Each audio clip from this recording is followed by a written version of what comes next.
channel, subscribe, turn on notifications, enter to win a Just a Kid from Fall River t-shirt.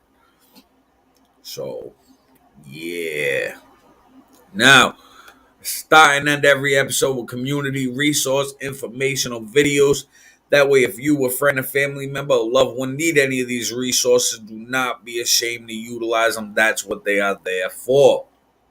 Also, if you are a local artist, musician, small business owner, and you'd like to get your product and services promoted out there to the people, contact me, Aaron All-Nighter, for sponsorship packages starting as little as $10 per episode and $40 for the week. Packages vary in price, but services offered are graphic design work, flyers, logos, video editing, voiceovers, podcasts, commercials, interviews, social media promotion, custom merchandise, and more. So hit me up. We'll talk business. Also, every Friday, VFW Open Mic Night, 486 Bedford Street, DJ Boom Boom Squad Radio. Again, Open Mic Nights, 486 Bedford Street, VFW, every Friday night. All of that out of the way, I start every episode with the weather, people. Are we still in a heat wave? I think so.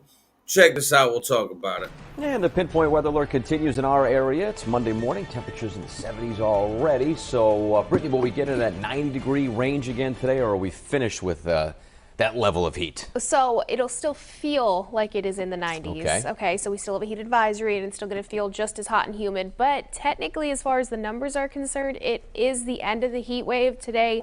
Those temperatures should mostly be in the 80s, below that 90-degree mark. So we should be looking at just a 6-day heat wave for our area, because today will technically be cooler. Here's a look out towards Providence. You can see the city all beautifully lit up. Temperatures right now already pretty close to that 80-degree mark, and it already feels like 82 out there. Those dew points are very high. A lot of moisture just parked over our area for the day today. So for our threat tracker, we are in the yellow for this afternoon as well as for later tonight. And part of that is because of the heat, but it's also because of our chance for some severe thunderstorms that could be rolling across our area later on this afternoon and into this evening. A couple of clouds out there to start off the day, but we're going to see some peaks of sunshine before we see some more clouds rolling in this afternoon. This is what we're tracking. There's going to be a cold front that sweeps across our area overnight tonight. Now that'll give us some relief as far as the heat and humidity is concerned. It'll drop those dew points and we'll be feeling a lot more comfortable for Tuesday and Wednesday. But before that front clears our region, check out all that thunderstorm activity that's going to be moving across our area, and that's going to give us a chance for some severe weather later today. Temperatures right now 76 for Westerly, 79 for Providence, Taunton looking at 78 degrees. Here's a look at our heat tracker for the past 6 days.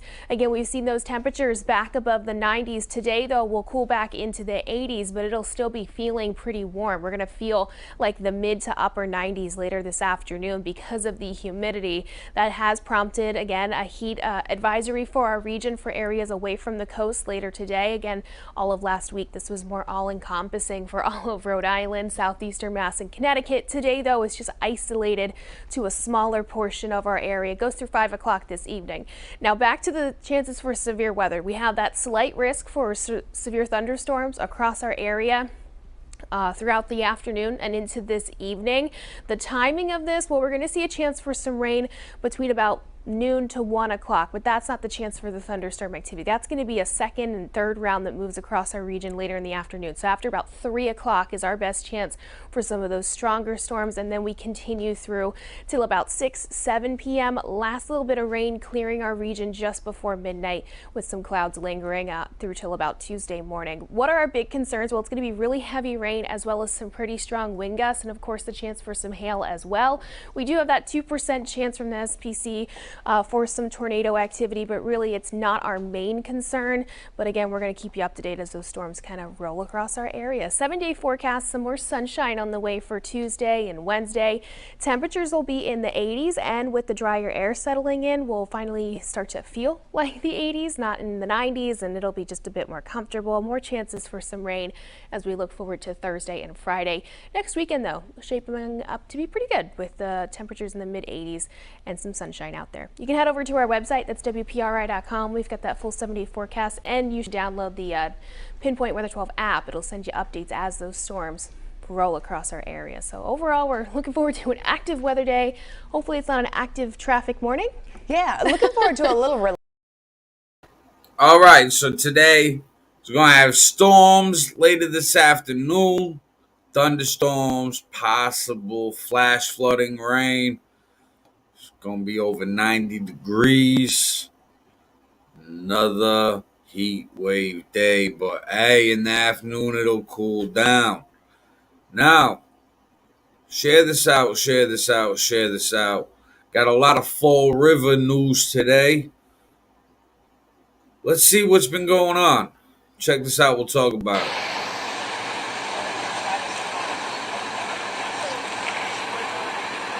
We're on Slade Street where a vehicle was involved in an accident, and from what I'm hearing from bystanders, it was a rollover and it landed back on its 4 tires. As for injuries, we're not sure at this time. We did hear that the airbags all blew in the vehicle. Not sure if anyone has been transported to the hospital or not.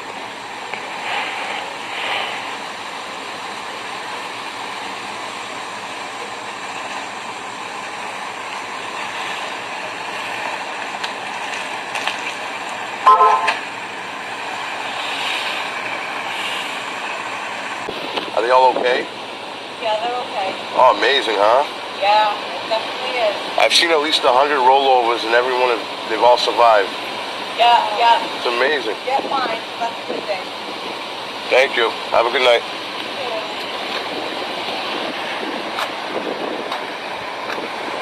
Yeah, so that's the second time that I've been told today that this car rolled over and landed back on its 4 wheels. Very lucky individuals, and from what I'm hearing, minor injuries. I see the people that were inside the vehicle walking around, so they sustained minor injuries.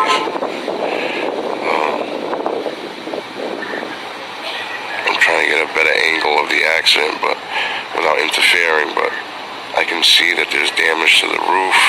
The airbags are deployed, and it definitely looks like it flipped over. So it was a rollover on the corner of Slade Street, close to Bay Street. All right, so a rollover on Slade Street, right close to Bay Street. Fortunately, everybody survived. Now, that was filmed by Carlos Felix, independent contractor of For Reporter. Now, if you remember correctly, Carlos Felix is the same guy who chased down a few dirt bikes, crashed into a wall and a parked car. If you haven't seen the video yet, check out the Four Experience YouTube channel, or just check it out on the Four Experience Facebook page. You could just go on to Google and search Carlos P. Felix crashes into wall and parked car, and you will see the video I am talking about. But that is the man still reporting the news locally.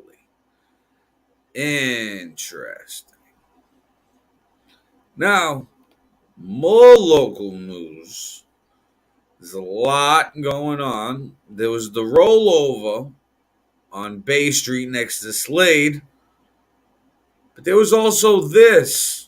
Check this out, we'll talk about it. I don't see the car, though. No, I don't think it was on the side. I heard it. It was probably smash. Right down the road over here. Is it a motorcycle? Oh, that's what it was.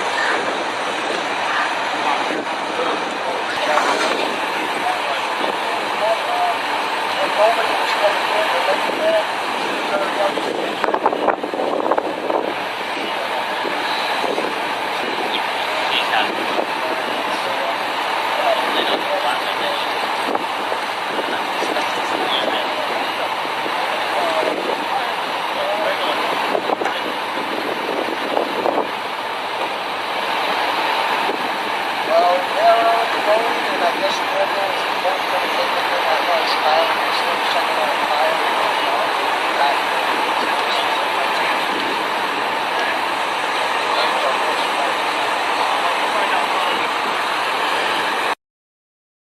Now that was a scooter crash over on Plymouth Ave next to Laurel Street.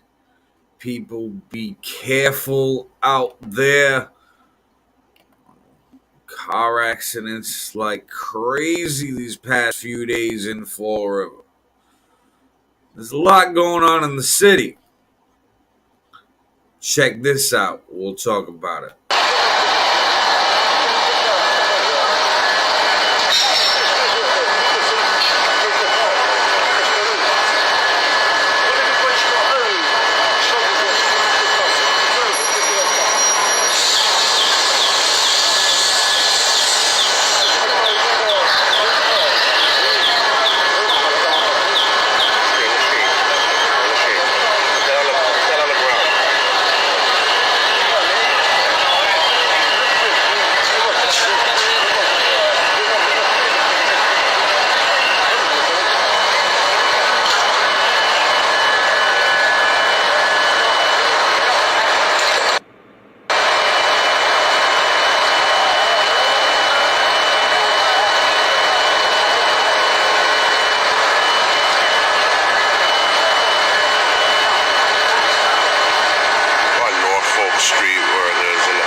Alright, that right there was a fire at Azors Bakery on Norfolk Street here in Fall River. Unfortunately, that took the life of a dog. All humans made it out safely, but again, took the life of a dog. It started first floor of Azors Bakery. Not sure when the bakery will be able to reopen and how bad the damages inside are.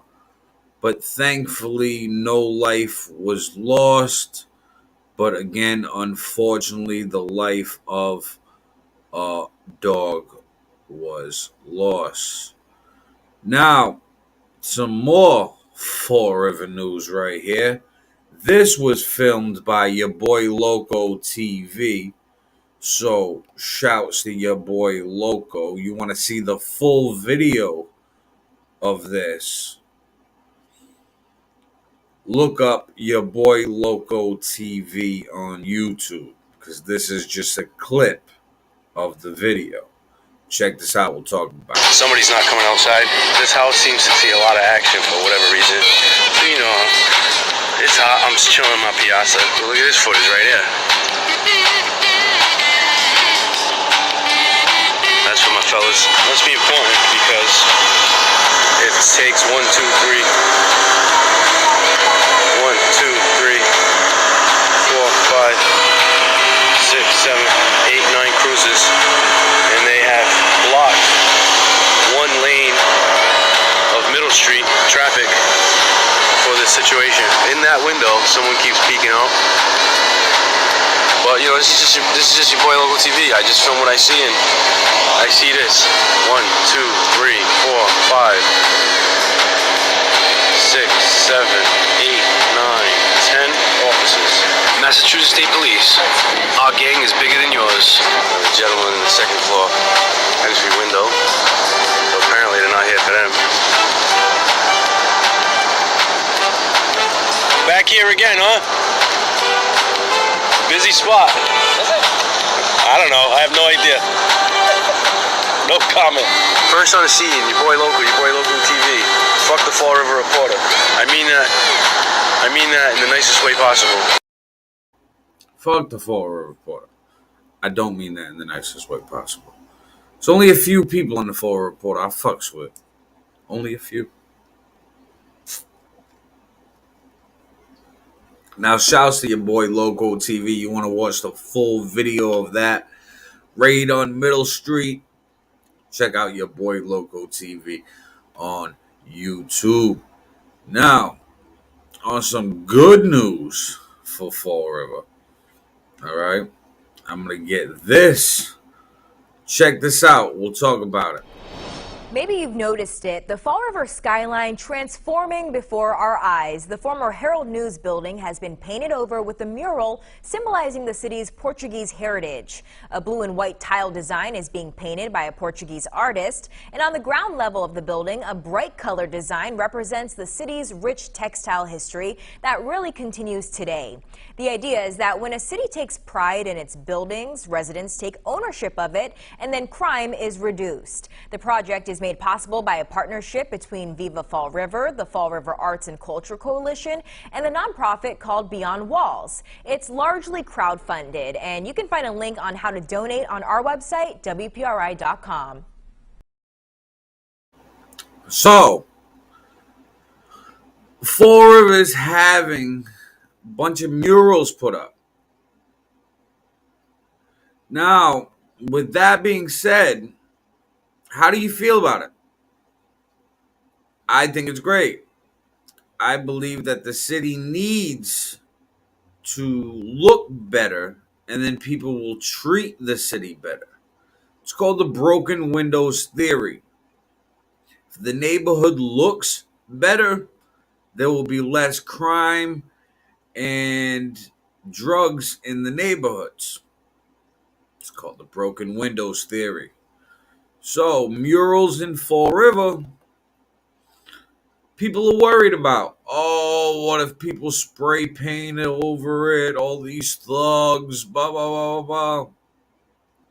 Well, there are already a few murals in the city, and none of them have been destroyed. Corner of South Main Street in Columbia, we have a nice, beautiful mural. Two beautiful murals, the Viva Fall River one and the mural of downtown. Neither ones have once been destroyed or tagged over with graffiti, none of that. So it's things that make you say, everybody's worried about that, but none of that destruction that everybody's worried about has happened. So let's keep putting murals up. Let's keep making the city look better and more beautiful out there so we can have more people coming here. Let's take more pride in Fall River, you know. Now, some other news. Check this out. We'll talk about it. Well, Antoinette, the Nationalist Socialist Club, or NSC 131, is the group behind all this, a group that the Anti-Defamation League has described as espousing racism, anti-Semitism, and intolerance. Now, the Lauren Greeno House in Jamaica Plain was hosting a drag queen storytime event for children on Saturday when the protesters arrived holding signs and chanting outside the gates. That sparked a confrontation with counter-protesters. The founder of NSC 131 and two counter-protesters were arrested and charged with disturbing the peace.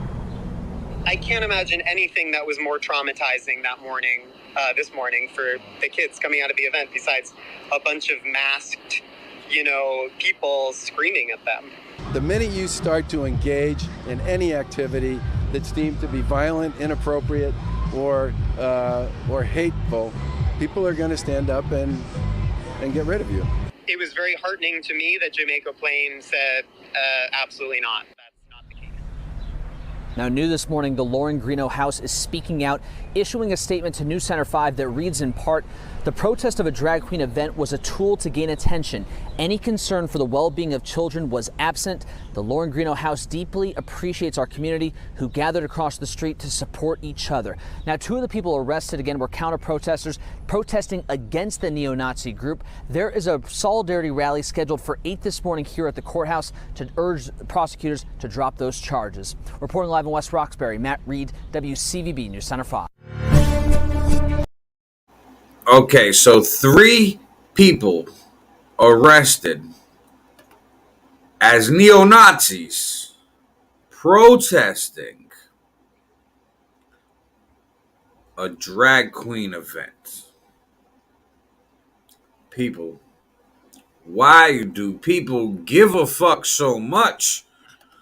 Stop hating on people. Now, shouts to Motor Cop Chronicles podcast. Go check out that. Motor Cop says, shared. I appreciate you as always, brother. Thank you. Now, let's check this out. We'll talk about week, a government bond bill took one step closer to Governor Baker's desk. 22 News State House reporter Ellen Fleming has what this means for prisoners in our state. Just yesterday, both chambers accepted the conference report for a general government bond bill, and included in the language was a moratorium on prison expansions. Lawmakers here on Beacon Hill advanced a compromise bill that would provide nearly $5.2 billion in bonds to help repair, modernize, and upgrade state buildings. What it also does is prohibit any public or state agency from studying, planning, designing, acquiring, leasing, constructing, or searching for sites for new correctional facilities for 5 years. It also bars agencies from expanding, converting, renovating, or activating facilities that are already built, unless to accommodate a transfer of already incarcerated people. The bill does allow for needed repairs to be made. Incarceration is the last resort. Incarceration means that all of the other social programs that we can and should have failed. So let's not let them fail. The bill only needs procedural votes to reach Baker's desk for signature. However, with such little time left in session, Baker has the ability to amend or veto the legislation without fear of overrides made in the House and Senate. Last year, the Baker administration was considering building a new women's prison in Norfolk to replace MCI Framingham, the oldest women's prison of its kind in the country.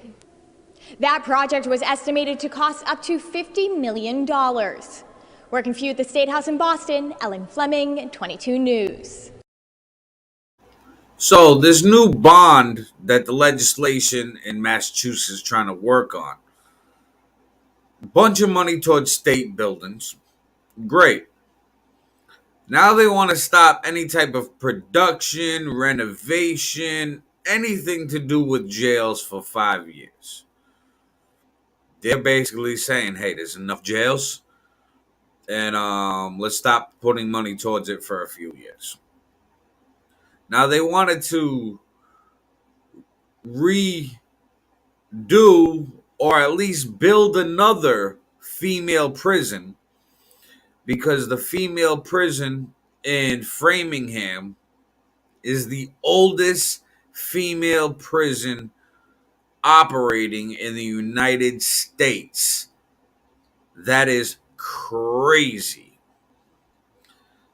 Now, I don't know how you feel about that, but I already think we got enough jails, enough prisons. The more we build, the more we fill them up. Now, this person will be in jail. It won't be her en masse, but this guy will be in jail. Check this out. We'll talk about it. The man accused of trying to assault Republican gubernatorial candidate Lee Zeldin is now facing a federal charge. Today, 43-year-old David Jacobonis was arrested and charged with assaulting a member of Congress using a dangerous weapon. That charge carries a maximum penalty of 10 years in prison. Yesterday, the suspect was arraigned on a separate state charge and released without bail. Jacobonis was seen trying to swing a sharp object object at the congressman's neck during a rally near Rochester Thursday. Zeldin, who was not hurt, was asked today about the new charges. If I was to put on a prosecutorial hat, which I'm not wearing right now, but if I was to put one on, I would offer that there are elements that I believe could get met for a more severe charge. The suspect is being held pending his next hearing on July 27th. All right, so Jacobonis, this guy attacked a Republican candidate, a senator, with a knife. Yes, he will be in jail. And this person will be in jail too. Check this out. We'll talk about it. A DCR employee slashed in the face at Miles Standish State Forest. Massachusetts State Police say the 63-year-old employee denied a woman entry into an off-limits area yesterday. That's when the woman slashed him, then took off. They say she was with a man and left in a car. She has not yet been located. Anyone with information is being asked to call police. Okay, so a DCR worker slashed in the face. Miles Standish told this lady, hey, you can't go swim over there. That is a non-swimming area. It's closed off. You can't go over there. This lady said, oh yeah, fuck you. Slashed her in the face. Holy shit. Not cool, people. All because she wanted to go to a non-designated swim area.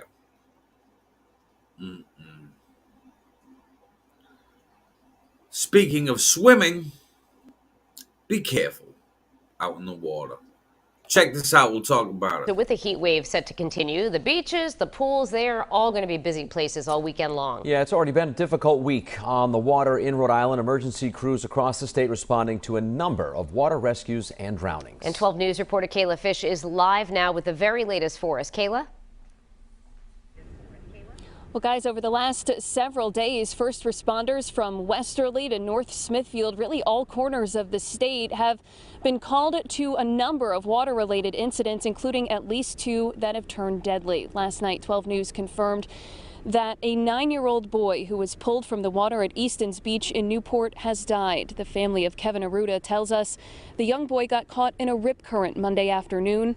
In North Smithfield, first responders say 18-year-old Evandel Frederic of Woonsocket drowned after jumping into the Slatersville Reservoir with friends. Over in Westerly, police tell us an adult man is currently on life support after nearly drowning at Misquamicut Beach. Another man was seriously injured at that same beach after breaking his neck while swimming, according to police.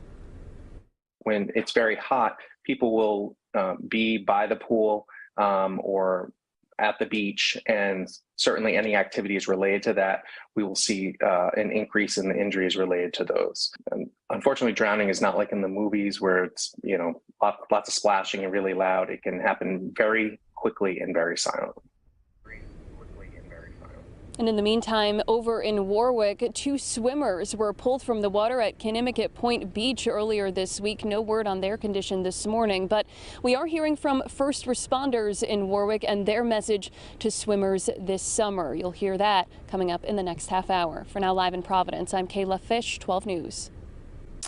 6:33, a difficult and at times tragic week on the water in Rhode Island. Yeah, 12 News has learned that a 9-year-old boy has died. This after he was pulled out of the water in Newport a few days ago.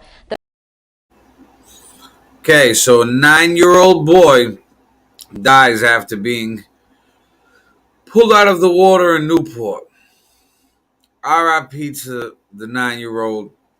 Condolences to the family who lost a child. Nobody expects to go out swimming to cool off on a hot summer day and lose a loved one, especially a child.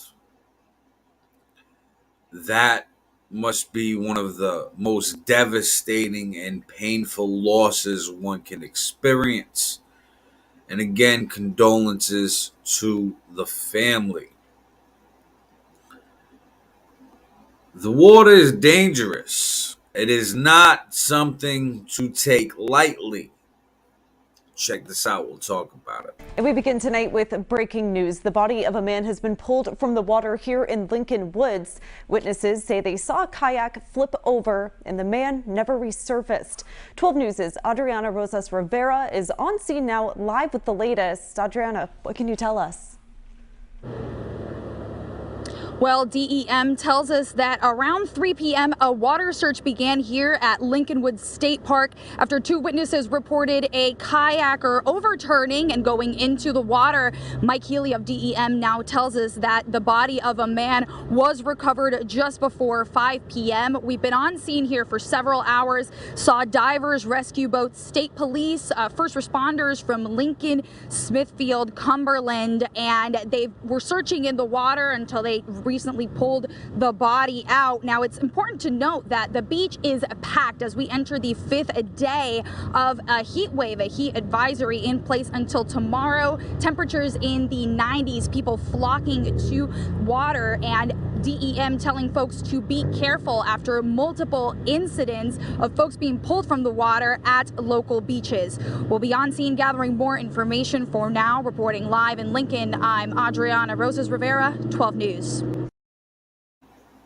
What cities need to do and towns is provide more public pools and splash pads.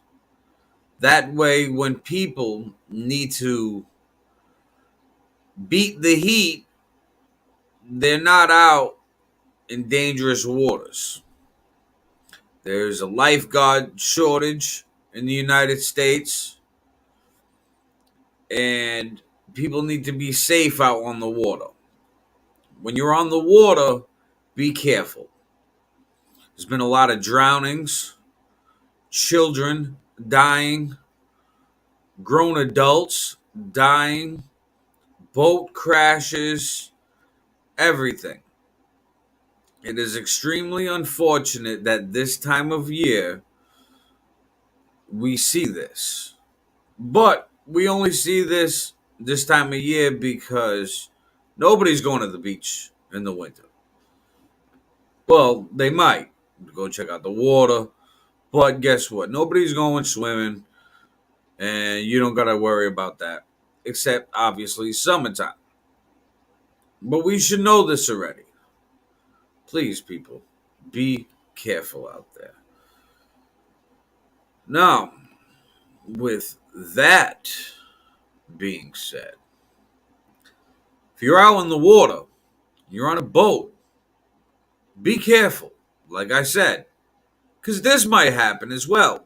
Check this out. We'll talk about it. Antoinette, there are at least 3 out in the water, so we're going to put the camera back onto the water where it should be in case one comes up right now. In terms of what happened yesterday, no major damage to the boat. It is still seaworthy and no injuries to anyone on board, too. We don't know about the whale, though, after that stunning unintentional crash.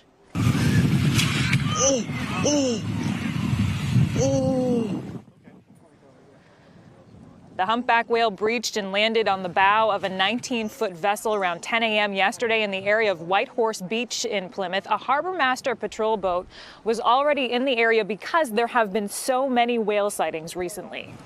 This unfolded right in front of them, so they were able to kind of quickly and easily get to the boater that had the whale land on their bow, make sure everybody was okay. And the boat sustained some light damage, but it was still seaworthy, and they were able to get back to Plymouth.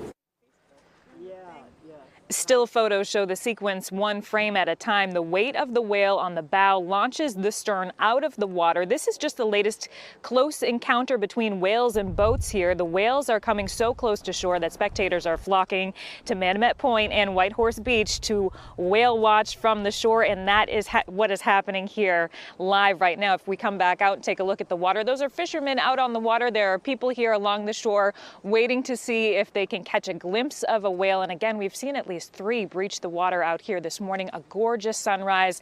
Experts say that this is normal feeding behavior for the whales too, so nothing to be concerned of. But of course, they do say that all boaters do need to stay at least 100 yards away from any whales in the area.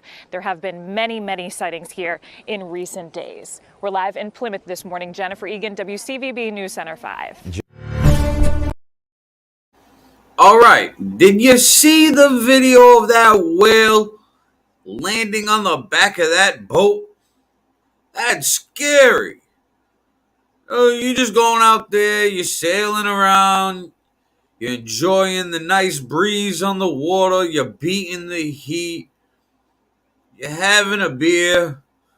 Next thing you know, you hear this loud noise, you look back, you see a huge ass whale about to land on your boat. So you hold on to something, hoping not to get smushed and crushed to death. But you survive, thankfully. Wow.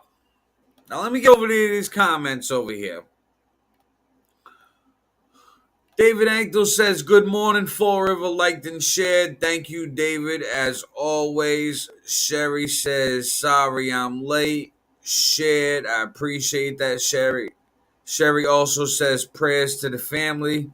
Splash pads are all over here in Boston. Yes, I believe we have 2, maybe 3 in the city, but we need more. Motor Cop says, that whale is like, move, bitch. They were trespassing in that whale's territory, Motor Cop says. I agree. You don't just go be playing where the whales are. You know, if they keep seeing a bunch of whale sightings, you don't go in the water where the whale sightings are. Whales jump up in the air and then they come slamming back down. Not a smart idea. Whale watching from the shore, better idea. Now, I'm going to get onto some other shit right here. This is disturbing. Check this out. We'll talk about it. New developments now in a Target 12 investigation, school scandal. Just a day after a former North Kingstown High School basketball coach was charged in the ongoing naked fat test scandal, Target 12 met up with him outside his lawyer's office. Aaron Thomas has repeatedly denied wrongdoing in this case, which comes as the Attorney General says one of the laws Thomas is charged with breaking needs to be fixed. Target 12 investigator Tim White is here now with the exclusive details. If someone 14 years old or older is the victim of a sexual assault, prosecutors have just 3 years to file a charge. Attorney General Peter Nerona says often victims take years to come forward, and by then it may be too late. Just 24 hours after being charged with second-degree sexual assault and second-degree child molestation, Target 12 caught up with Aaron Thomas in Providence. Mr. Thomas, Johnny from Channel 12, any reaction to the charges?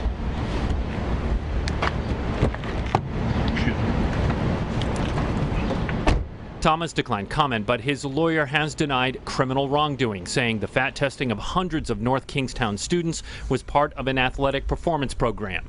As Target 12 first reported, dozens of former students said the testing was done naked and alone with a coach in his school office. We have to get this fixed. Attorney General Peter Nerona has declined to discuss specifics about the case against Thomas, but says the second-degree sexual assault charge comes with a narrow 3-year statute of limitations. Sometimes it takes years or decades for someone to come forward, and that's perfectly understandable.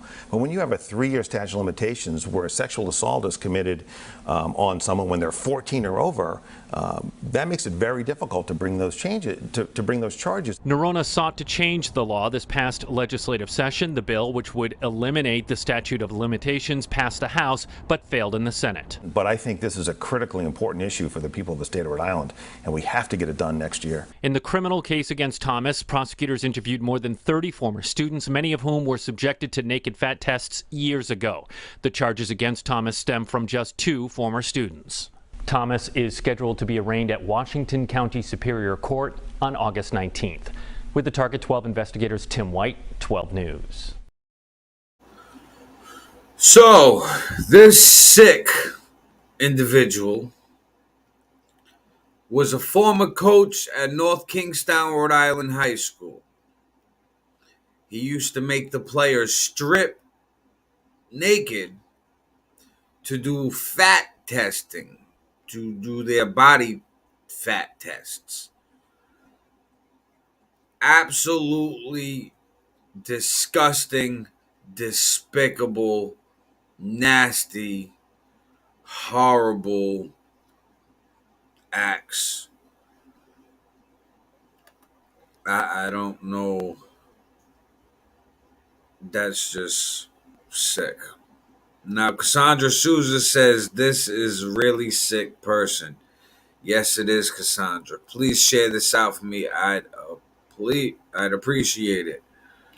The motor cop says some perv does that to one of my family members who would be much safer in jail than on the streets. I agree with you. Now, Cassandra says it's really sick. I will. Thank you, Cassandra Souza. Now, let me get over to this real quick. This is another disturbing and unfortunate incident. Check this out. We'll talk about it. Now moving on, at least 2 people are dead and 5 hurt after gunfire erupted at a Los Angeles park. It happened just before 4 this afternoon in the city's San Pedro neighborhood. LAPD says this is not an active shooter situation, but have not released much more information. And a Stockton man was arrested yesterday for allegedly killing a woman in Modesto at a hotel. And we're learning more about that victim tonight. 22-year-old Deasia Cease was shot and killed in her hotel room at Best Western on Wednesday. Modesto police officers arrested 31-year-old Maurice Franklin Jr. just yesterday. Investigators searched the suspect's home and say they found evidence related to the deadly shooting, along with 2 guns. So, more deadly shootings. That was at a Los Angeles park over in California. 7 hurt.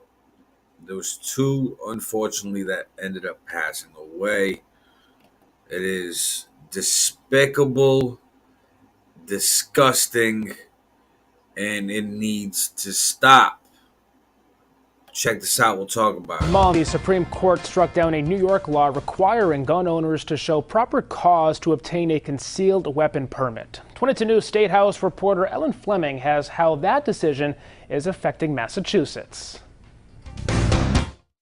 Yesterday, the House passed language to bring Massachusetts into compliance with the Bruin decision, while also trying to strengthen existing gun laws. In Massachusetts, it still remains illegal to carry a firearm without a license. However, licensing authorities can no longer enforce the good reason aspect of the license to carry statute. This means applicants no longer need to identify a reason to obtain a license. However, the amendment that passed also broadens who is prohibited from getting a license to carry, requires gun owners to renew their license twice as often, and also seeks to mandate that a police official performs a personal interview with anyone applying for a license. Well, people are free to apply for firearms. We want to make sure that our licensing authorities are considering who should actually get them, who's safe and who's not, who's a responsible gun owner and who's not. Licensing authorities may continue to inquire why the applicant wants a license, but they may only use that information to address if that person is a prohibited person or not. Gun activists oppose this legislation. We don't want bad people to have access to guns or anything else that can harm us. But what they're doing is not that. All they're doing is throwing more hurdles in front of lawful citizens trying to exercise their rights. This amendment was part of a borrowing bill meant to improve technology for the state's court system. The Senate plans to take up this legislation next week. Working for you at the State House in Boston, Ellen Fleming, 22 News. All right. So, you have incidences there where they're trying to strengthen gun control here in Massachusetts. Let me get over to the comments real quick. Now, Sherry says this is getting crazy now. within children. A child never asked to be born. Exploiting children. Yes. Cassandra Souza says people that do nasty, gross things to children are really sick and twisted. I agree with you. Motorcop says gun laws do not stop the killing. The people doing the majority of it are criminals who do not care about the law. All it does is make it more difficult for law-abiding citizens. Does. Cassandra says now gun violence needs to stop already. It's my thing with guns. Keep all your guns. I don't care if you got an AR. I don't care if you got an AK. I don't care if you got a fucking machine gun. Okay, make it where you have a signature gun with a trigger can only be pulled by a fingerprint sensor, meaning you, the licensed gun owner, are only the one able to shoot it. That'll stop a lot of illegal guns, because you want to know how illegal guns get onto the streets? By licensed gun owners. By people at these gun shows. So, stop the gun shows, where sometimes you don't even need an ID to buy a gun. I know, because I know people who've done it with no ID getting a gun in southern states, one of the Carolinas. Now, signature trigger where only you, the licensed gun owner, can shoot. 3 months of gun training and weekly counseling for 3 months. So that's 12 counseling visits. Because what is that one little quick interview with the cop gonna do? Cop's not gonna see you having a bad week. Cop's gonna talk to you for about 10-15 minutes. I think you do it that way, it'll be safer for licensed gun owners because there'll be less illegal guns out there. And it'll make it where licensed gun owners, if you have a gun in the house, you don't have to worry about your child getting into it, about somebody burglarizing your home, using your gun on you, since that happens more than a homeowner defending themselves with the gun. I know I used to work at a home security company where the statistics showed that. Now, I'm going to get to this next video right here. Check this out. We'll talk about it. Police say a father was shot twice in the leg while trying to return his son to the boy's mother back on July 10th. It happened on Francis Street near the Providence Place Mall. Police say Zanil Gomes was returning the 2-year-old to Carminda Cardosa when the passenger in Cardosa's car started arguing with Gomes. Police say that passenger and a backseat passenger began shooting at Gomes, I should say, and a friend who was with him. Those gunshots flying as the 2-year-old was still inside the car. Thankfully, the child wasn't hurt. Police arrested Jim Peterson Durandis and Carl Jeffy Theodore, both of Norwich, Connecticut. They were arrested for felony assault and possession of a firearm without a license. Okay. You got 4 people in a car. Well, yeah, 4 people in a car. You have the father, the son in the back seat, and then somebody in the back seat, and then somebody in the passenger seat getting into a fight and an argument, shooting each other in the car. Well, the child was there. The father ended up getting shot. The driver. Luckily, the child was not injured. But what the fuck? You got a kid in the car, and first off, if you arguing with somebody in the car, why are you shooting at somebody in the car? Especially a fucking driver who's driving the car that you are in. Motorcop says, idiots, where's the child endangerment charges? I agree. Like, what in the fuck? Cassandra Souza says, someone shot my cousin Jeffrey 6 years ago without a license for the gun. Sorry to hear that, Cassandra. Now, Stephanie Wong says, to carry in Rhode Island, it's a process. I am licensed to buy, though, and will be due to being a single mom, but gun control needs to be done ASAP. Yes, I agree. I mean, as long as people go through the proper process, that's fine. I think that it just needs to be a little bit more stringent.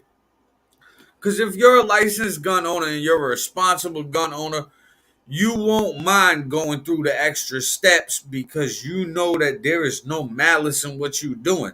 You know, hey, if I put a fingerprint sensor on the trigger where only I can shoot the gun, that's fine because I don't plan on selling this gun illegally to a criminal who's going to shoot somebody with it, where I'm going to claim that it was stolen and get insurance fraud to buy a new gun. Because that's what a lot of licensed gun owners do, and that's how guns get on the streets. People will go to a licensed gun owner, hey, I will buy your gun off you for this price. You report it stolen, you get a brand new firearm. So these people look at it like, hey, I'm going to get money for the gun and a brand new gun. So they still have a gun. Now it's brand new. And they get the money for it. If you make it with the gun's a fingerprint sensor, well, that shit stops. You know what I mean? What the fuck? I don't know. What do I know? I'm just a kid from Fall River, right? I don't fucking know. Now, Sherry said, that's a dummy. Yes, it is. Sandra says, I think it's crazy to have a kid in the car. Right? That's true what you are saying. And Stephanie says, okay, a baby was in the car. These shitheads still have the child. That mother needs a whipping and the child should go to dad. Yeah, it's so sad seeing fucked up shit like that continuously. Now, let me get over to this. Check this out. We'll talk Police about have it. announced the results of their month-long investigation into the deaths of a Cumberland couple back in June. Police have determined the husband shot his wife, then turned the gun on himself. They leave behind 3 children. Tonight, we're speaking to the Rhode Island Coalition Against Domestic Violence about the tragedy and how you can get help if you're in a similar situation. 12 News reporter Amanda Pitts is live in Cumberland with more. Amanda?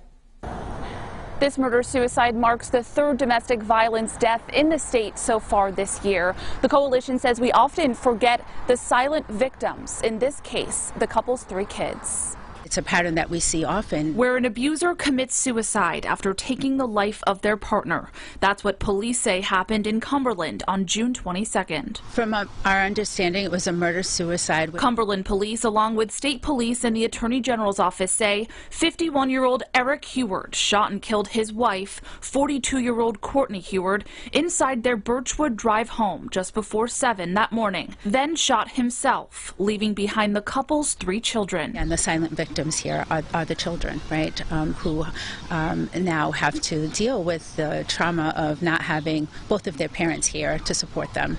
Lucy Rios, executive director of the Rhode Island Coalition Against Domestic Violence, says if you find yourself in a similar situation with children at home, it's important to form a close relationship with them. And what's a protective factor for children is having a relationship with the non-offending parent. That means the parent who is not abusive in the home. We know that that actually helps promote resiliency in children. On average, she says Rhode Island sees 5 to 7 domestic violence deaths per year. Rios says even 1 is too many, but help is out there. The coalition has a 24-hour hotline at 1-800-494-8100 and an online chat at ricadv.org.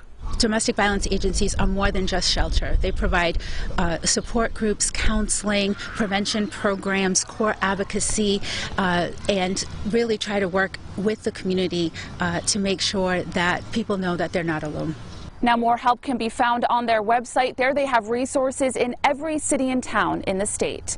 In Cumberland, Amanda Pitts, 12 News. All right. So that Cumberland couple, we were talked about it and reported on it when it first happened. Now, domestic violence is not cool at all. There's no excuse. However, I do wonder if there was mental health issues between the man, maybe issue female. We don't know the story. But if you are being a victim of domestic violence, whether you are male, female, whether you are whatever, go get some help, talk to somebody. Even if you're scared about it, talk to somebody. Somebody will help you. Now, Cassandra Souza says, it is sad. Steve Pimento said, what's good, bro? What's good, Steve? Share this out for me. I'd appreciate it. As well as everybody else that's on this. We average at least minimum 250 shares. Let's get that up there. Share this to your news feed. Share this to groups. Share this to your story. Send it to like-minded individuals in Messenger. You can tag up to 100 people in a post, tag people in the story, tag people in the comments. Now, Cassandra says, why would he shoot his wife, then shoot himself and leave the kids without their parents? This is so sad. It is. It is horrible. Motorcop says, now these kids have to grow up with that. Mom gone, dad, and piece of shit murder. Burn in hell for that, murderer. Yeah. That man is going to burn. And unfortunately, those kids don't have parents now. 3 of them. It's horrible. Stephanie says, I know this couple they are speaking of, unfortunately, and my heart hurts for these kids. But yes, mental health was an issue with the husband and wife. Well, sorry to hear that, Stephanie. And yes, in an incident like that, it always screams mental health issues. I say for us to help this next generation not deal with these problems. Our generation's already fucked. We already fucked. We already got our mental health issues. This isn't going to stop for all of us who are already stuck in our ways and adults. Kids with mental health issues, we need mental health classes from kindergarten to senior year in high school. I don't care where the fuck you take it from the budget. You got to budget that shit. Teach these kids how to recognize a mental health episode, how to deal with traumas, how to talk to somebody, how to treat somebody who might be different than them, how to have empathy and sympathy. Need to teach that. It's just my opinion. I don't know. Now, Stephanie says they were a toxic couple. He didn't think of them at all. That's heartbreaking. It really is. Now, next video right here. Check this out. We will talk about it. And the heat wave continues with highs in the 90s this weekend. 22 News Storm Team meteorologist Chris Bazakis has the details on heat safety when it comes to your car.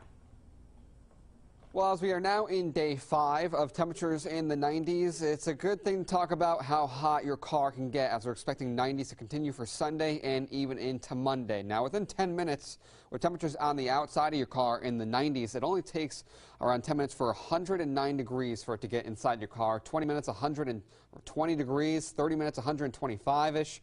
And then as we go towards an hour, it can get over 130 degrees. So be sure to always check the back seat before getting out. And also, not just for your kids or your pets, but also make sure you take out any food in your car that could spoil within the heat. I'm 22 News Storm Team meteorologist Chris Bazakis. So in 10 minutes, your car right now will be 109 degrees. In an hour, your car is over 130 something degrees.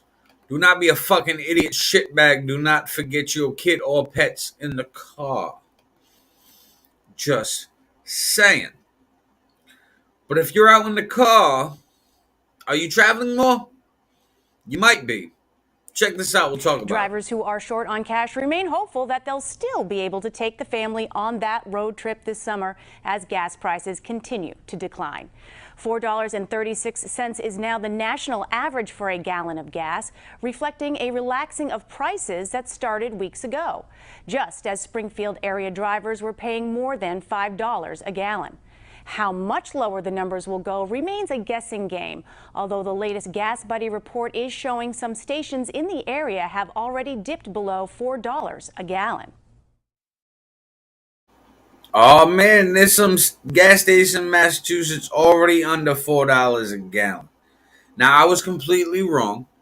I said about a month ago, I predicted gas prices up to $7 by the end of July. I was wrong. I admit it. The only reason why gas prices are down is because India is buying shitloads of oil. There was a report the other day that if India wasn't stocking up as much oil as they are now, and they just had their normal purchases, we'd be up to $12 to $15 a gallon. So let's thank India.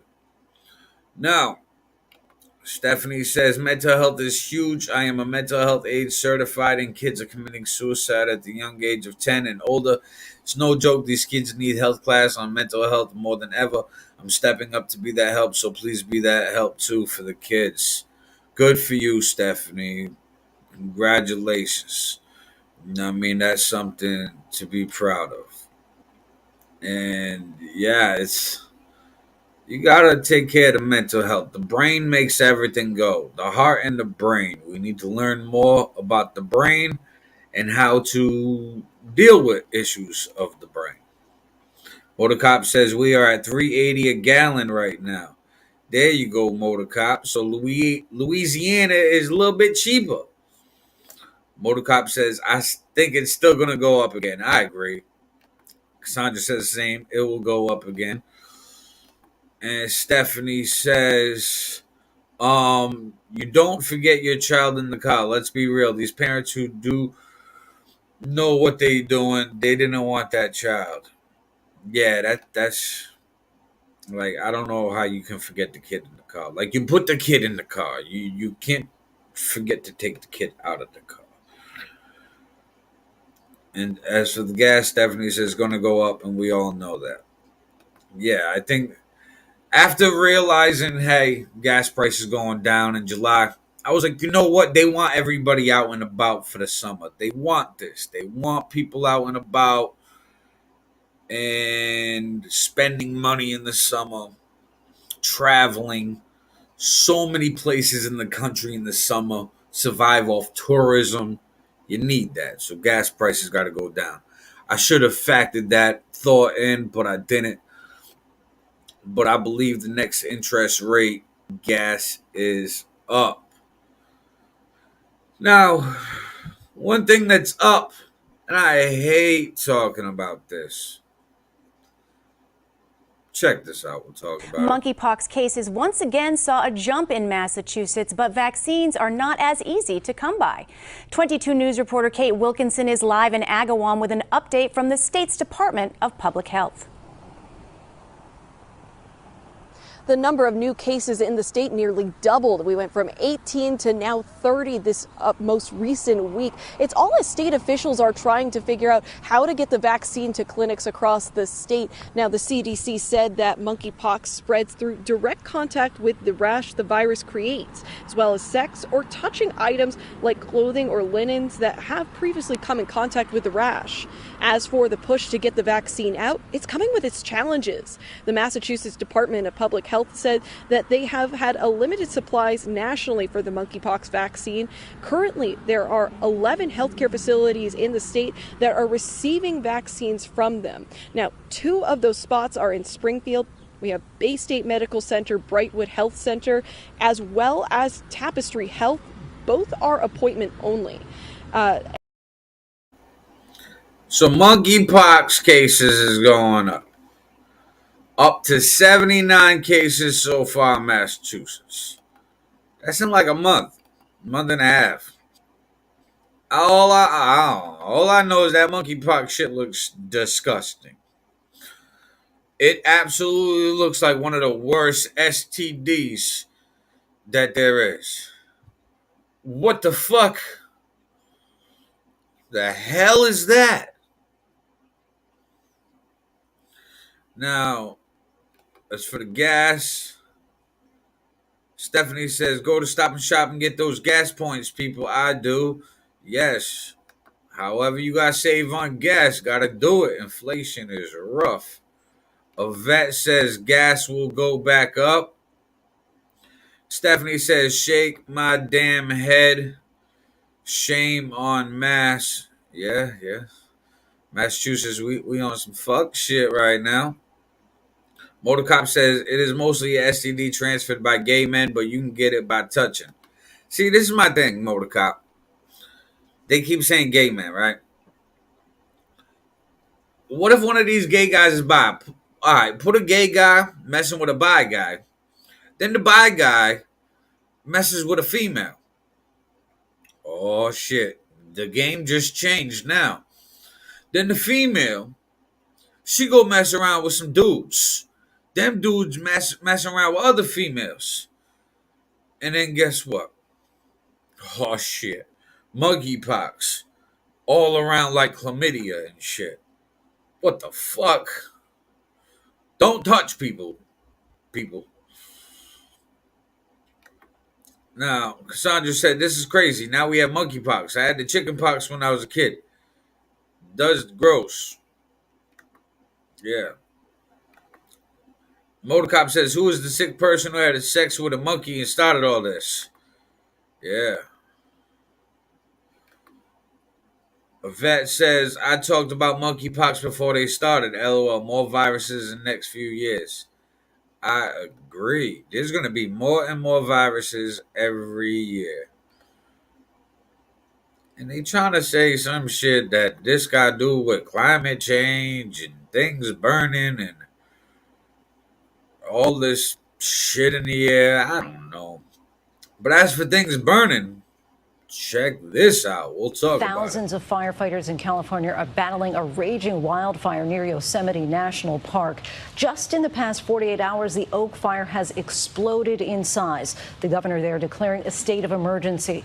More than 6,000 residents have been forced from their homes. The region's extreme drought is fueling the flames. Firefighters there are working around the clock trying to get the upper hand on the raging fire. The blaze is still 0% contained. The intense heat is creating smoke plumes that reach hundreds of feet in the air, restricting visibility. 2,000 homes and businesses are in danger. For some, it's too late.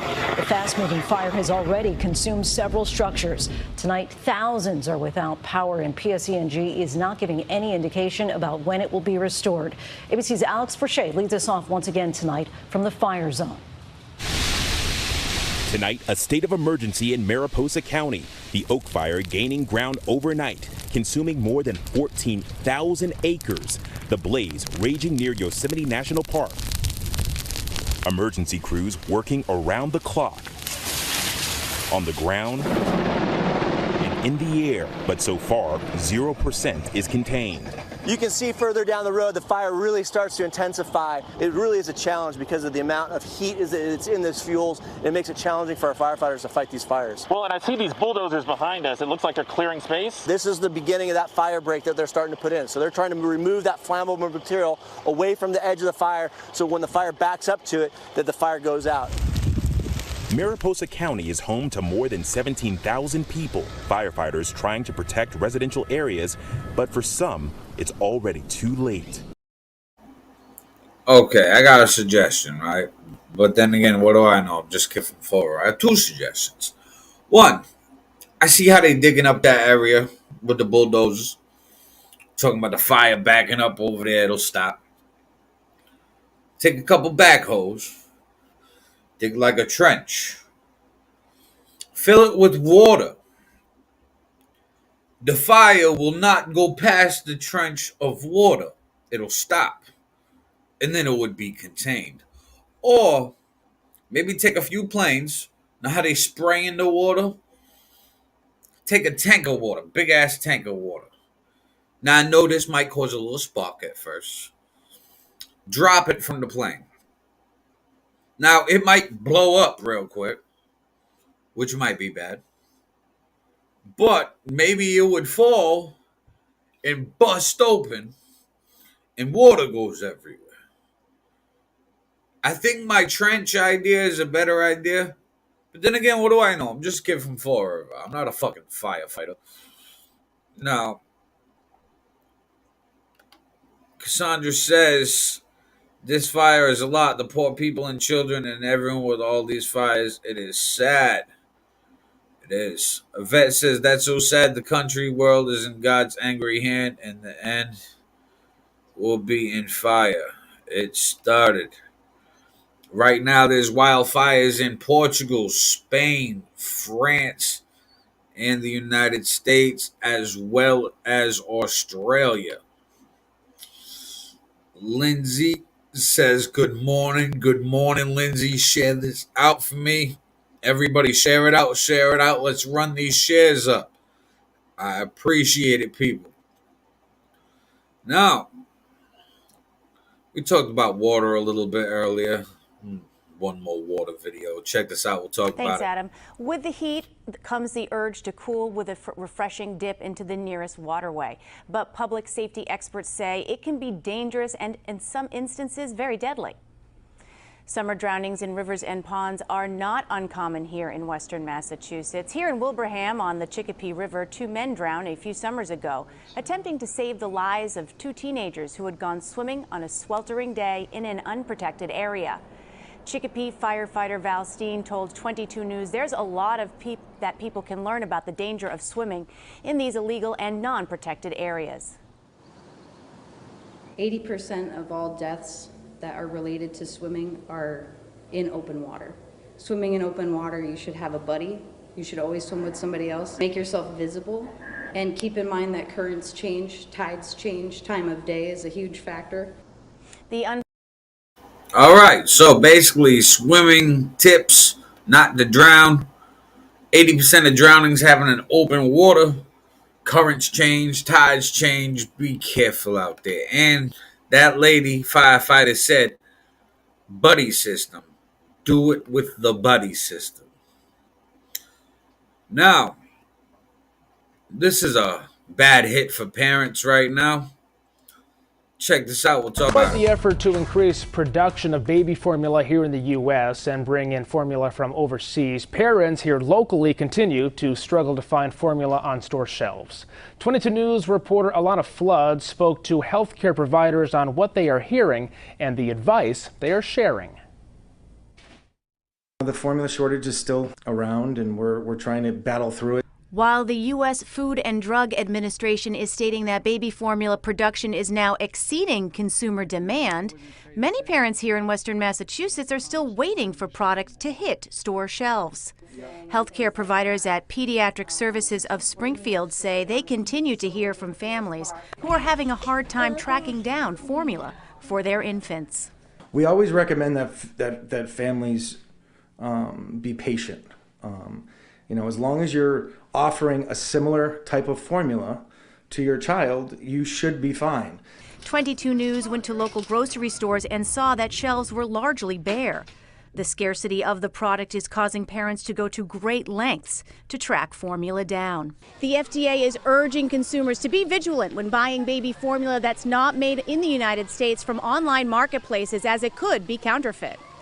The federal government says it is continuing to work with producers that service the U.S. market to increase baby formula production, which include importing formula and getting domestic manufacturers to safely resume production.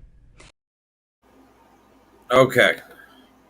Baby formula shortage still happening. Question. Who's the shitbag making counterfeit baby formula? Really? We are bootlegging baby formula now? Shitbag. You can't make fake baby formula to feed the babies. You gotta be a whole different type of shitbag for that. And as for vigilance in buying online baby formulas, I know the struggle is real. I know it's hard bouncing around at different stores. But call ahead. Call these stores before you go there. Be like, hey, you got formula there? That way you don't waste the trip. And if you do got to order online, be careful. Cassandra Souza says they need to get more formula. I agree. Now, Sherry says that could really hurt a child giving them the wrong formula. Yes, it can. And Cassandra says that is a shit bag to make that. Very true. No, this is hot topic. This is going to be big this summer. Why? Because it is midterm election year. Yep, elections in November, so all this shit going to happen this summer. And this is going to be big.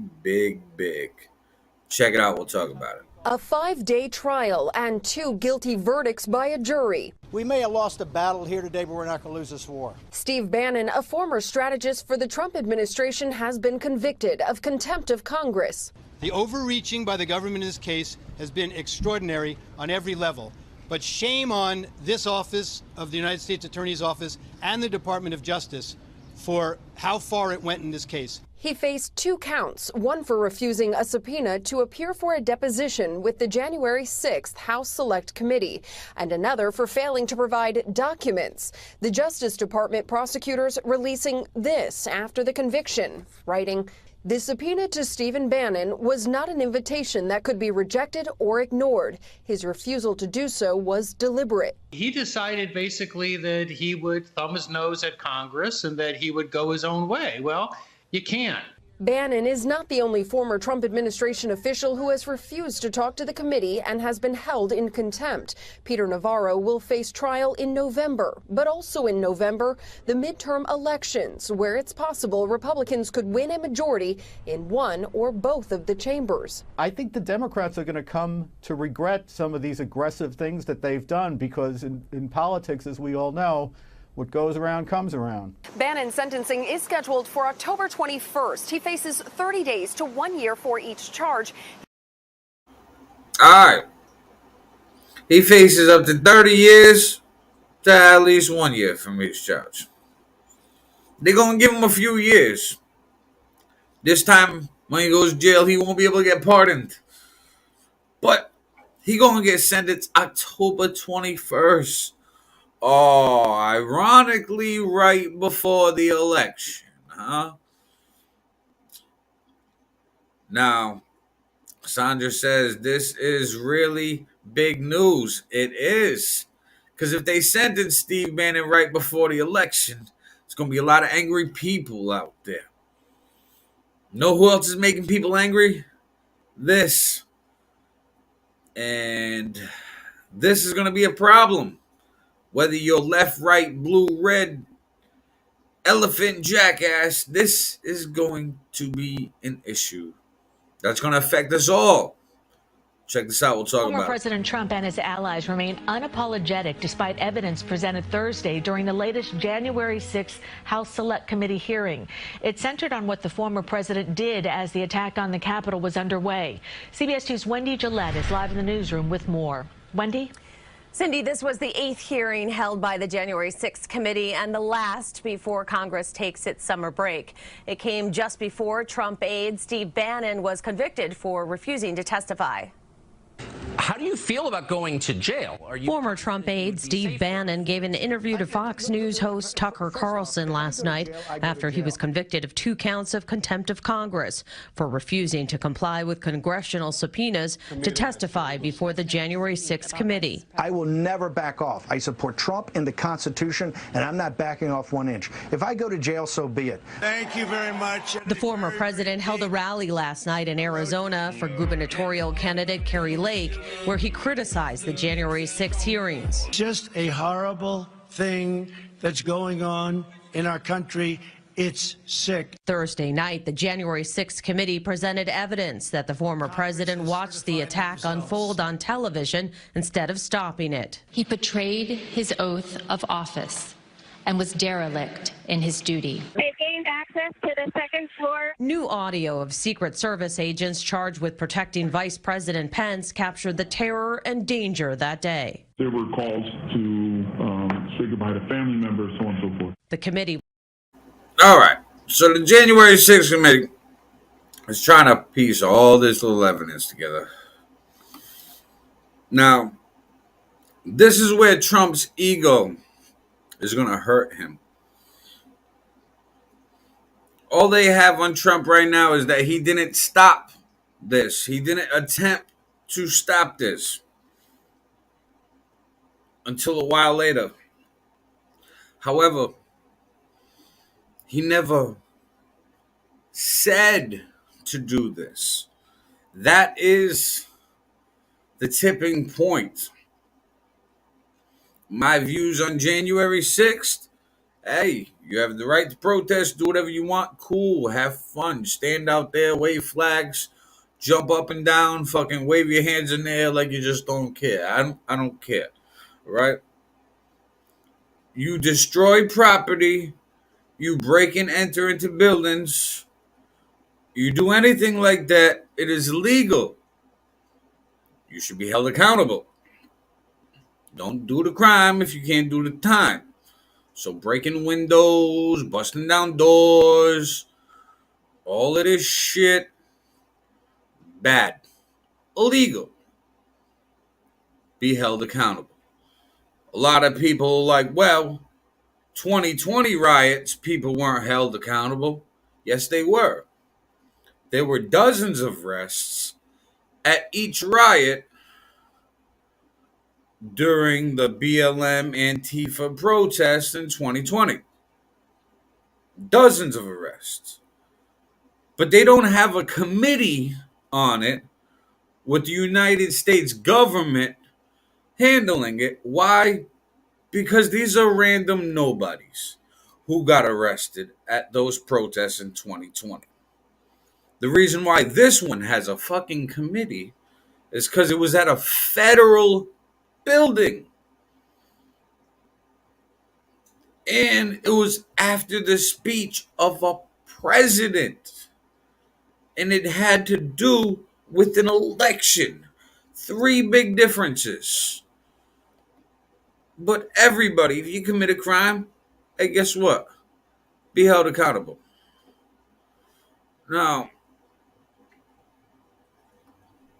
Now, over here, we have go get them Bannon, all this old news. What are their next steps? Leave it alone. Their next steps to put people in jail. And you can fight the law, but the law wins no matter what you do. Especially when the law got a target on your back. Sandra says, I think it's going to make everyone go crazy about this Trump and this guy that is going to jail. Yeah. I keep saying Civil War II on the way. Now, as for doing time, that is so true. They need to do the time, Cassandra says. Sherry says, January 6th is Trump's fault. I don't care what anybody says. He made that happen. He didn't want to transfer. But Pence was in his seat doing what needed to be done. Shake my head with this country. I agree, Sherry. I believe that Trump's wording was legally protective. He knew what to say, how to word it, to cover his ass. But this is what he wanted. Trump got an ego. He was like, yo, if I got a whole mob of people that'll ride for me, let them ride for me. I ain't tell them to do it. But you implied for them to do it. Master manipulator. Genius manipulator. But it was illegal. Now, next video, check this out. We'll talk about it. In Wyoming, the Republican Congresswoman Liz Cheney is facing a very tough primary fight to keep her seat. That is, if you believe the newest polling. According to the Casper Star Tribune poll conducted this month, Cheney's Trump-backed opponent, Harriet Hageman, has a commanding lead, beating her by more than 20 points, 52-30 among likely primary voters. But Congresswoman Cheney is winning the money race. The newest fundraising numbers out show her raising $2.9 million in the second quarter and ending June with nearly $7 million still on hand. That far eclipses her opponent's haul. Part of the cash flowing to Cheney comes from Democrats. Many Dems have said they admire her for her role in exposing the big lie and helping to lead the January 6th committee investigation. The issue came up at a debate back in June. So I'd be interested to know whether or not my opponent, Ms. Hageman, is willing to say here tonight that the election was not stolen. She knows it wasn't stolen. I think that she can't say that it wasn't stolen because she's completely beholden to Donald Trump. We have serious questions about the 2020 election. Time magazine described the Zuckerberg $500 million as an absolute game changer in terms of what happened with that election. The only time that the J6 situation ever comes up is when people talk about how unfair this entire committee is. Well, Congresswoman Cheney and Hageman now have 29 days until voters decide on August 16th. John Ward now, chief national correspondent for Yahoo News. John recently traveled to Wyoming to report extensively on this. John, are the 1-6 hearings a big factor in the race there in Wyoming? Yeah, they are a factor. I think a lot of Wyomingites would rather ignore them. A lot of people are. But I think as they go on, as they continue to methodically make their case, I think they're starting to resonate. The question is, as one of the people I spoke to said, is it too little, too late? You know, back in 2016, there was a lot of talk about shy or hidden Trump voters, people who were going to vote for him but weren't going to go public about it. Are there suggestions that there could be some of that now for Congresswoman Cheney? Well, yes, her own supporters say that, but people who I tried to talk to, who I felt were impartial, to some degree at least, also said that was the case. And, I think it speaks to something about the Wyomingite character. They don't really love this kind of acrimonious politics. And I think there's a lot of people, it's 80% Republican. I think there's a lot of people who feel like there's a loud minority that are pushing Trumpian politics there. But the loud minority often wins the day in politics. Yeah, often. All right, so Wyoming, most likely going to the Trump-backed candidate. Let's be real here. However, let's talk money. The Trump-backed candidate, I forget her name, she got like $3 million banked up, while Liz Cheney got $7 million banked up. There's 29 days left for their election in Wyoming. 29 days, $7 million versus $3 million. I don't know. I think Liz Cheney was taking all this press from this January 6th hearings, and now that they on recess to September, it's time to spend that $7 million. She's like, oh, you want TV commercial ads? You want radio ads? You want newspaper ads?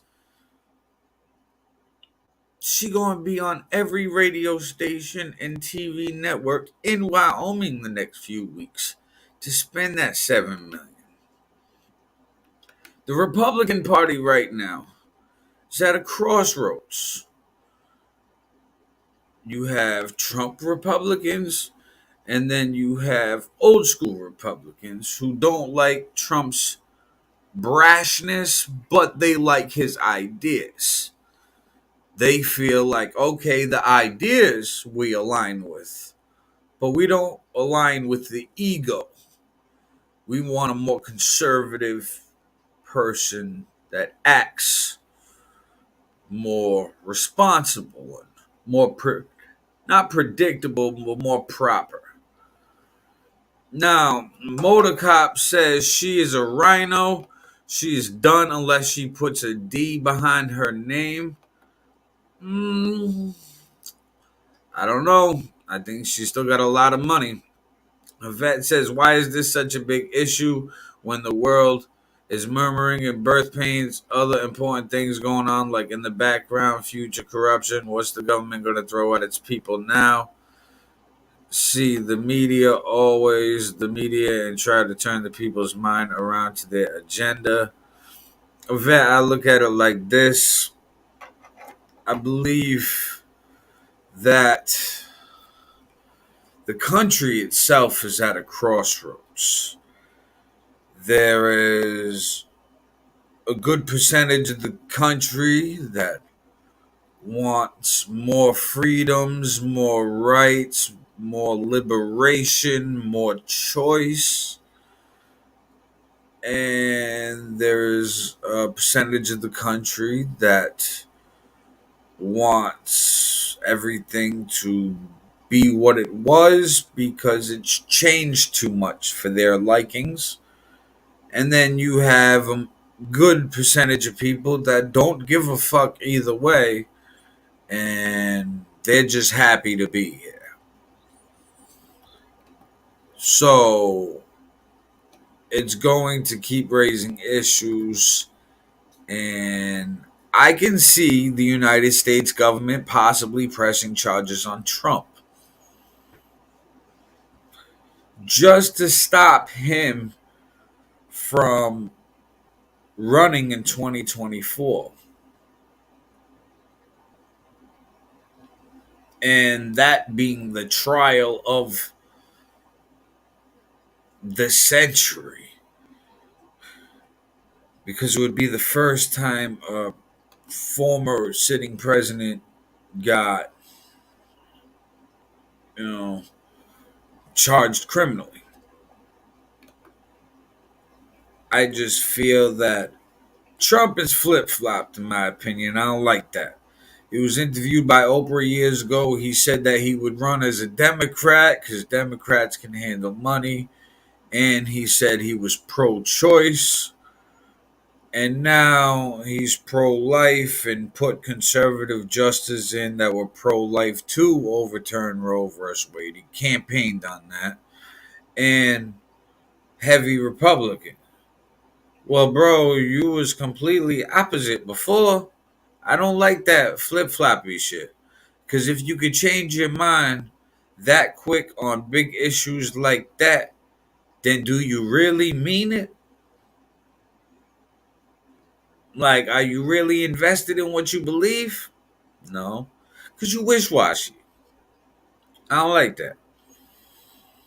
Now, this... Big news. Check this out. We'll talk about it. This is a papal trip like no other. Pope Francis arriving in Canada to apologize to its Indigenous peoples. 3 survivors meeting the Pope at the airport, representing the thousands who were abused at Catholic-run residential schools sanctioned by the government. Francis will visit the site of the former Ermineskin Residential School. What's it like to be back here? Where I met Deborah Parker, Kara Curry Hall, and Josephine Smalls. Smalls went to the school. There's a lot of little spirits in this building. Yeah. Do you all feel that? You can feel it. You feel it, and you walk lightly. Events that never left Smalls or her ancestors, represented by the empty chair. My hearing was totally destroyed by my grade 5 teacher, and I was sexually molested here by a priest. She received a reparation payment from the government, but is not healed. The Pope is coming here to say he's sorry. Yeah. Is that enough? For me, it probably would have meant more to these people that are not here. Because they're the ones that suffered more than I did. 150,000 Indigenous children were forced to attend the schools over a century. 6,000 died. The Catholic Church ran most of the schools in Canada, as well as some in the U.S. for Native Americans. The horror part of Parker's family legacy. They took away my grandmother's songs. They beat her. They sexually assaulted, the nuns sexually assaulted my mother. These are the difficult stories the Pope will hear on this trip, at a time when he's having trouble walking. NBC's Claudia Lavonga is traveling with the Pope. Despite his mobility problems, he still came to the back of the plane with the help of a walking stick to greet us journalists traveling with him. Now the Pope begins an apology tour for the sins of the Church, anxiously awaited by the wounded. It's time to heal. Survivors stress this is not the end of the process, but the start. And it will continue tomorrow when the Pope comes to this Edmonton Catholic Church with a significant Indigenous community. Okay, so the Pope lands in Canada to apologize to the Indigenous population for abuse in Catholic-ran schools that were formerly in Canada and some in the United States. So he should be making his United States apology to us soon. It'd only be fair, right? But to hear stories that nuns were sexually assaulting and abusing the kids, that's foul. Real foul. Catholic Church got a lot of sexual abuse issues and pedophilia. I'm just saying. Everybody say God don't like ugly, right? Well, that is ugly. Just saying. What do I know, though? I'm just a kid from Fall River, right? Now, another ugly situation that, whether you believe it or not, is not only affecting us here at home, it is affecting the whole world. And the whole world is watching this to see how it plays out and who it might involve and what's happening. Check this out, we'll talk about it. This morning, worldwide condemnation of the Russian missile strikes in Odesa, a missile slamming into the port just one day after Russia signed an agreement to allow grain ships to begin leaving.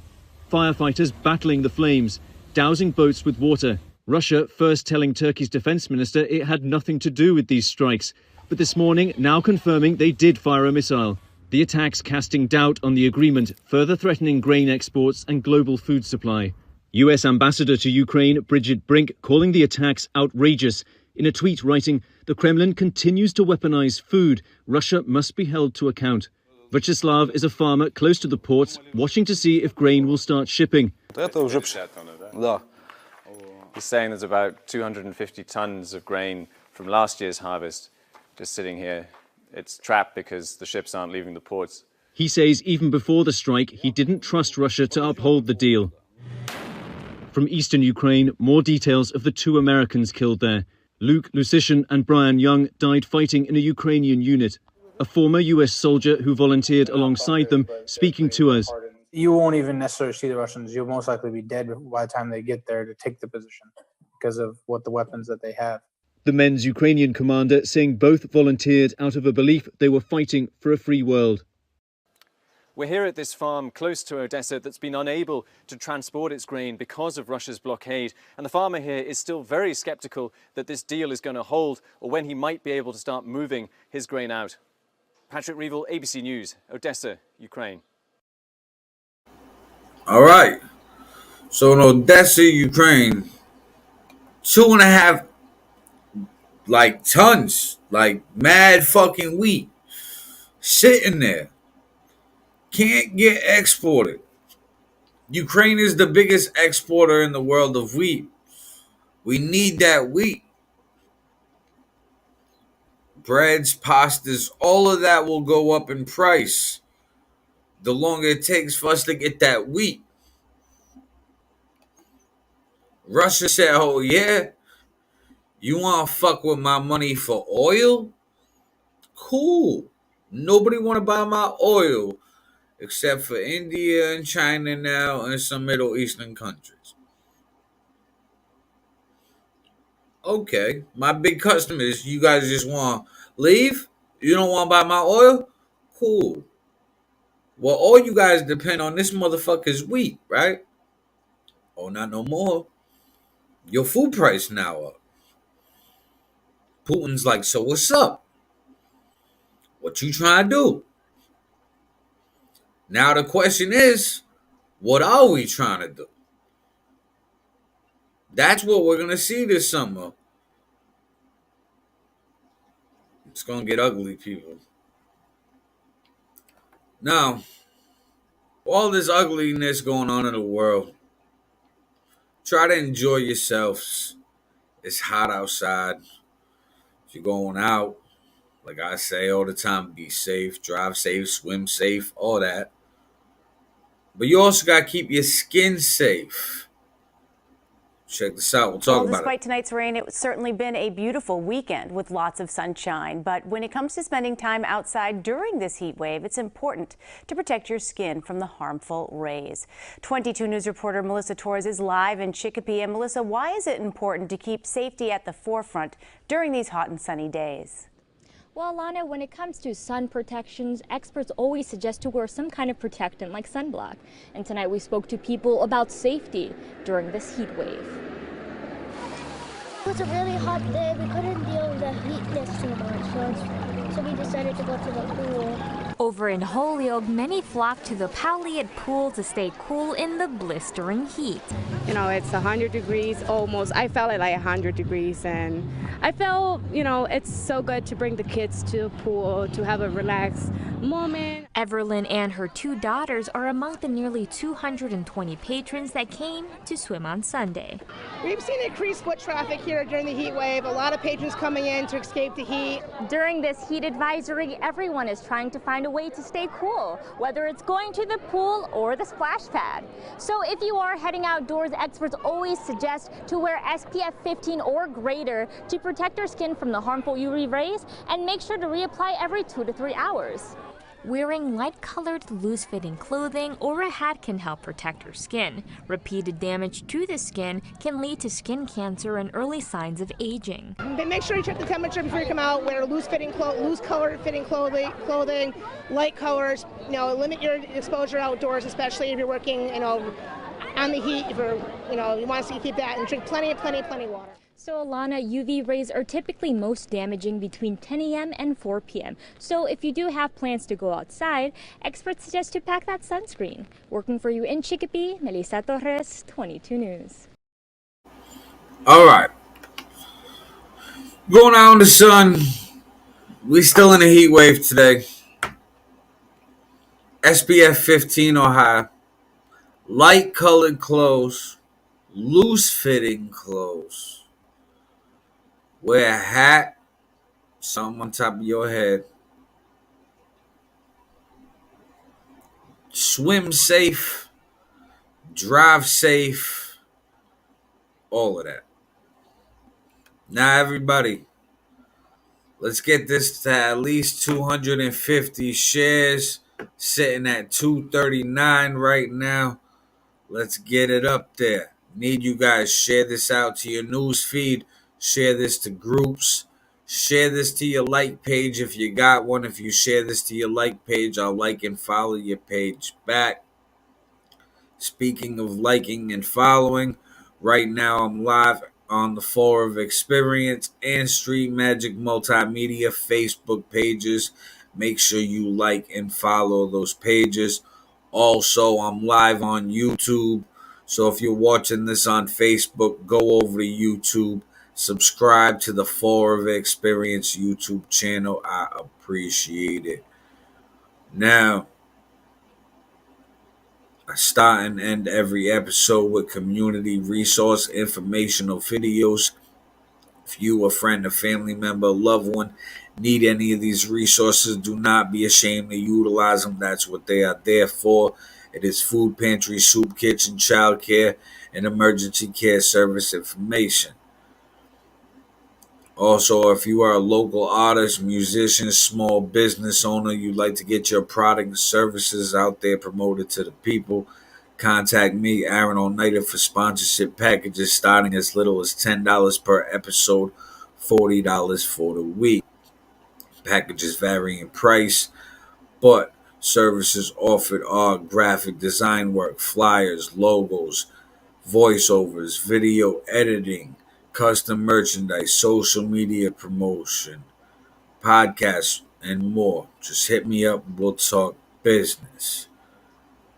Now, every Friday night, 4 of a Mass, VFW 486 Bedford Street, open mic nights, DJ Boom Boom Squad Radio. You might see me in the building, so go check that out.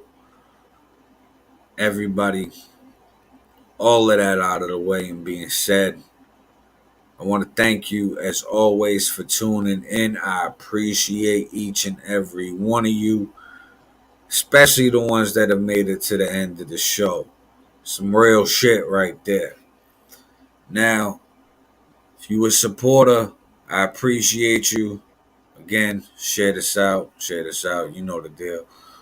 But when I say be safe, people, I really mean it.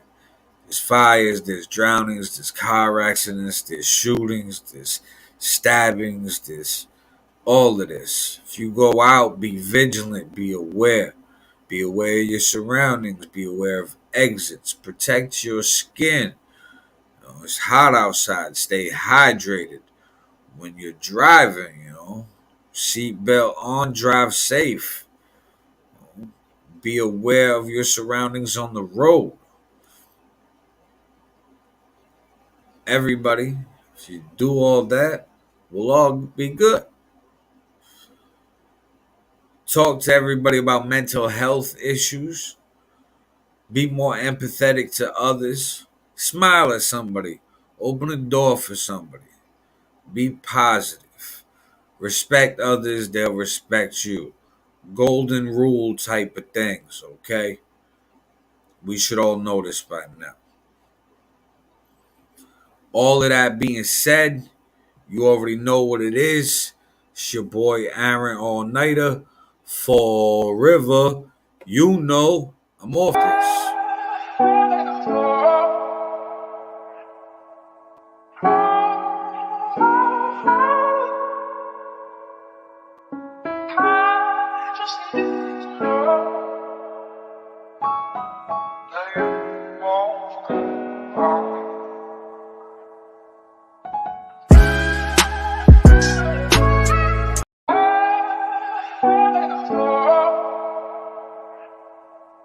Oh,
Everybody up the hill!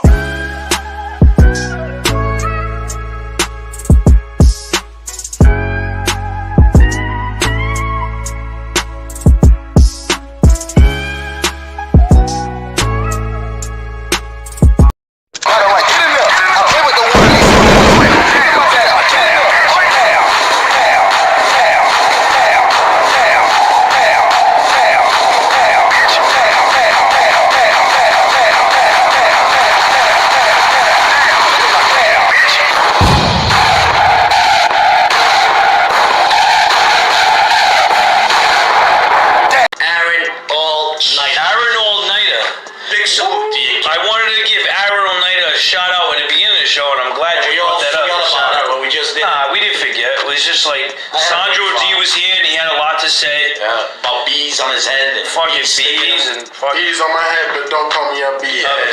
Yo, what? How do you know about Andy Melanakis? I got cheese on my head, but don't call me a cheesehead. Aaron Oneida is one of the biggest supporters for anybody that's like doing something positive. If you're bored at work and you want to watch him, I watch him every day when I'm bored at work. Monday through Friday, I get a good laugh while I'm at work. Every weekday. I actually call him at work too. Yeah, 8:30 to 10. 8:30 to 10. I think 8:30 to 10:30. Get it right. I don't know if it's, well, I might be wrong, but I'm pretty sure it's 8:30 to 10 because I looked it up before I think it's 10:30, but maybe I'm wrong. Stop it, Rizzo. Stop it. Aaron Oneida, 8:30 to 10. I'm saying 10:30, Aaron. Monday through Friday. Watch that show. Local's your number one fan. It's the show is called The Fall River Experience. It's on Facebook. Is that? I thought it was Espresso. See? What the hell was you thinking? What the hell was you thinking?